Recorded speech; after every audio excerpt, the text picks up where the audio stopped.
everybody, and welcome to another episode from the Board Game Man. My name is Jamie Cloninger. I have a checklist of things I have to do before I do this next game. So I got my Disneyland / Dodger hat. Check. Got my annual pass holder shirt from a couple years ago. Check. Annual passport. Check. I think we're ready to go ahead and review the Disneyland board game. Let's go to the gamer's table, and I'll show you how to play. Hello everybody and welcome to the Gamers Table. Here is the board for the Disneyland game. Here it is. And I love the artwork on here. Has a good old Main Street here. You got the castle. My favorite ride of all time, Space Mountain. You got the Rockets, Matterhorn, Carousel, Small World. And then you got the Jungle Cruise over here. Haunted Mansion back here. Absolutely love it. It's great. So let me show you the tokens. Let me show you the components of the game.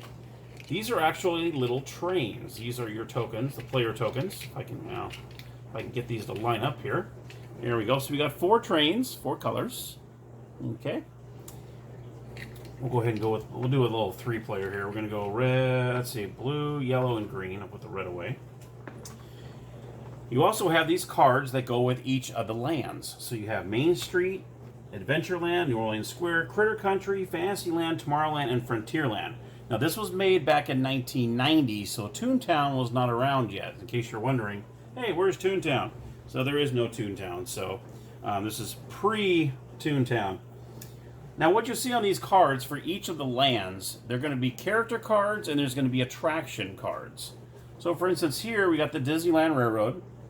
This is an attraction card. They are all worth 1 point. You see in the upper right-hand corner, it says 1. Then you also have character cards, which in this instance we got a Pluto here. This is a character card, and he is worth 2 points. So all the characters are worth 2. And let's see who else we got in the Main Street. Well, you got Minnie Mouse, and you got Mickey Mouse, it looks like. Of course, you got to have Mickey in there somewhere, especially Main Street. This is usually where you get most of the pictures, is these two. They usually hang out in Main Street quite often. So anyhow, so that each stack has attraction cards and character cards in them, and all the character cards are 2 points, all the attraction cards are 1 point. You also have a blue die. I think it's really cool. It's just a normal 1 to 6, but the numbers are on there instead of pips. I think that's really, really cool. You also have 2 wishing stars. You have one that's happy and one that's sad, and I'll just explain that in one moment. You also have some camera cards. These are when you're taking pictures along the way, and depending on how good of a photographer you are, is either your photo is worth 0 points or it's worth 5 points. So for instance, in this case, here's a wonderful picture of Snow White and the 7 Dwarfs. It's a nice clear photo. You're going to get in the upper right hand corner, you see it's worth 5 points. But if you're a horrible picture taker and you take a nice blurry photo like this, then you get 0 points. Alright. And last and certainly not least, we have the clock. This is what tells us what time it is at Disneyland. As you can see, the park opens at 9 and park closes at 9. So literally you have 12 hours to accumulate as many points as you can, and that's how you win the game. Whoever has the most points after 12 hours in the park wins the game. Alright, let me show you how this works. So we got the 3 players. Now what you're going to do is, you notice on the board there is no start, there's no finish.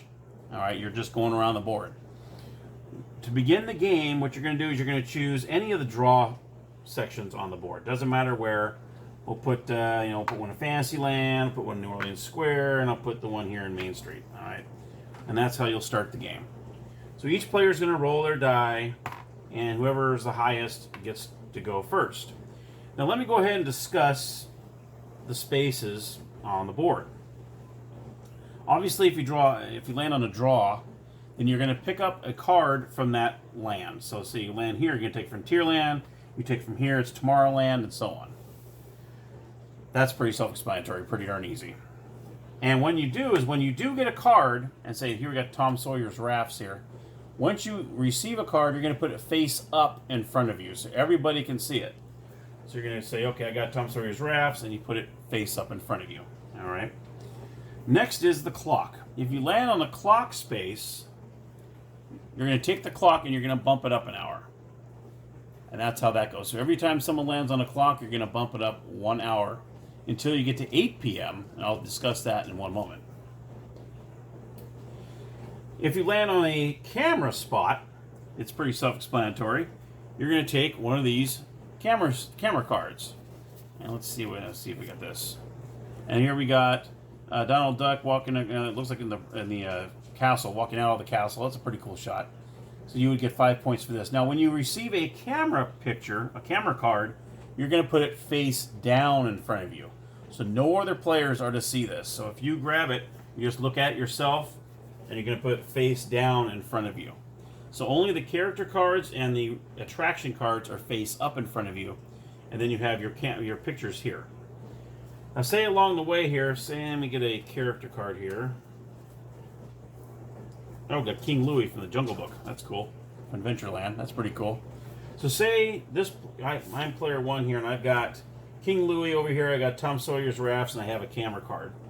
Someone lands on the star, the wishing star. So say player 3 over here decides, player 3 lands on the star and says, I wish I had one of your photo cards. Or you can say, I wish I had one of your attraction cards. Or, I wish I had one of your character cards.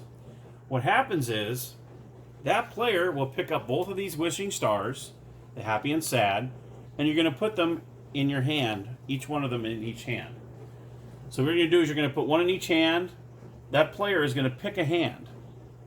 If that player picks the happy, he gets to take whatever he announced. So if he wanted to take a camera card, he would take your camera card. If he wants to take an attraction or he wants to take a character card, he takes that card and goes over to him. Obviously, if you get the sad star, then his wish did not come true, and he does not get to take a card from you. That's how these work. So you're pretty much going around the board, you're drawing cards, you're taking pictures and whatnot. And see, it's a really, if you decide to take a camera card, that other player doesn't know whether you have a 0 or a 5. It's either 0 or 5. There's no in between. There is no 1 through 4. It's either a good shot for 5 or a bad shot for 0. There is no in between.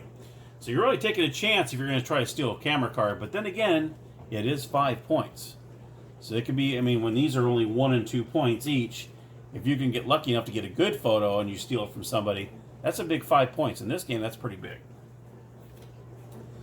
Now, one last thing I was telling you about the clock. Once it reaches 8 p.m., you have one last hour in the park. And that's when we all get sad. So say it's 8 p.m., it's getting close to closing time, and someone lands on the clock. Okay? Any player may call out, I want the park to stay open. So say maybe you know that you're behind and you don't want the game to end like that because you don't think you have enough points. And the thing is, you don't know everybody's points because some people are going to have these camera cards and you don't know whether you have 0 or 5. So you're not going to know. But if you don't feel confident, you don't think that you're going to get it, and it's any player, not just a player that landed on the clock, any player can say, I want the park to stay open. You go back to the stars. And you do the same thing. You're going to put one in each hand. That player can choose a hand. If the player picks the sad one, park closed, 9 p.m., you're done. But if it's 8 p.m. and he picks the happy, then the clock will stay at 8 p.m. and play continues on until someone lands on that clock and no one says anything and it goes to 9. Or if somebody says, hey, I want the park to stay open, and you choose the sad one, then it goes to 9 p.m. And then that's the game.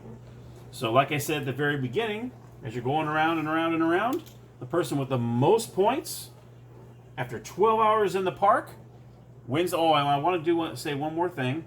If there are 2 players that land on the same space, that player that comes up, say this is, you go 2, 1, 2, this player just goes up 1 more space. There is no knocking because there's nowhere to knock anybody around. So if you land on the same space, you just go to the next forward space. I almost forgot to mention that. And there, my friends, is the Disneyland game board game.